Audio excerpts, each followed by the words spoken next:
For God to dwell among us, it means for God to make his home with us. You know, in Eden, there's an allusion in Genesis 3 to God coming down in the warmth of the day. And now, why do you say illusion? Afternoon. I mean, it says that, doesn't it? Yes, but a reference to okay, all right. Yeah, that's what I mean. I thought you were saying, well, maybe it didn't happen that way. No. Okay. No, it's just a reference to the that's fact. one of my favorite pictures. Oh, it's wonderful. In Genesis. He comes down and he walks with Adam and Eve, you know, in the garden. But it's temporary.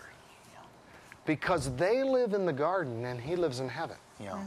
Now, it's wonderful. Yeah. How would you like to have God come visit every day? Incredible. I mean, take a stroll in a place like this in the morning with the Lord. And very clearly, he's taking a physical form to do this. Yes. And this would be what sometimes in theology is called a Christophany, an appearance of Christ before his incarnation. I think because who's the God-man? Jesus Christ. So I think when God comes down in human flesh in the Old Testament, the most natural understanding is that it's the Son, Jesus the Son, who takes on temporarily a human flesh, but one day he will permanently take on human flesh, which has already happened now, but I mean looking forward to the incarnation in these Old Testament passages. Well, so God comes down and he walks with his people in the garden. And it also says, by the way, he planted the garden. Not just he created the garden, he planted it. I missed that. Yeah, planted it. Well, planting means taking stuff and putting it in there. Yeah. You know, seed into the ground. Yeah. I mean, you could even say God got his hands dirty. Oh my God. You know, to create this garden. And this is his tender, loving care. Did you hear that? She says, no wonder she loves to garden. There you go. Yeah. And no wonder Does that we mean love. it makes you more like God? Yeah. Is God closer. a gardener? Yes. Is God a carpenter? Yes. Is God a maker? Yes. So many things that we love to do. Does God care about animals and tend animals? Yes, he does. And there's all of these places in Scripture that tell us that. But now getting back to the idea of God coming down into the garden. Yeah. All right.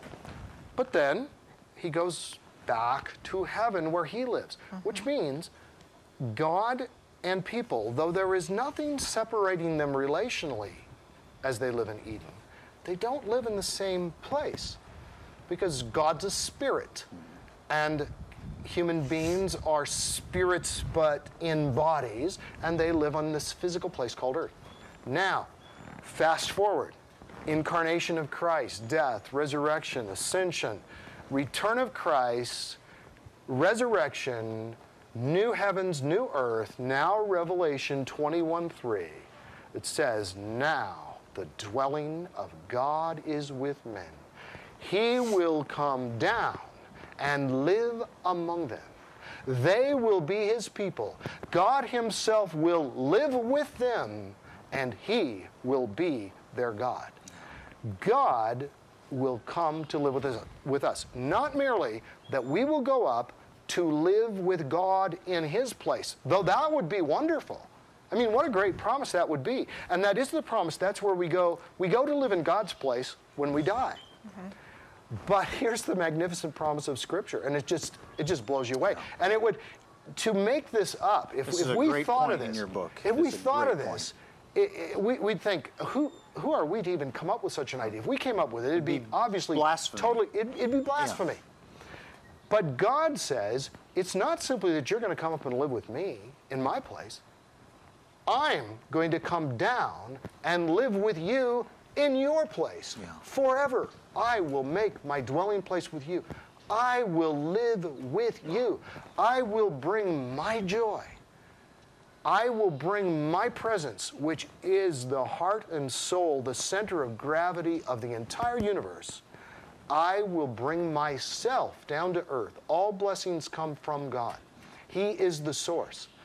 And so you don't have to wonder about happiness and blessing and whether it'll be there when the source of all happiness and blessing will come down to dwell with us, to live among us.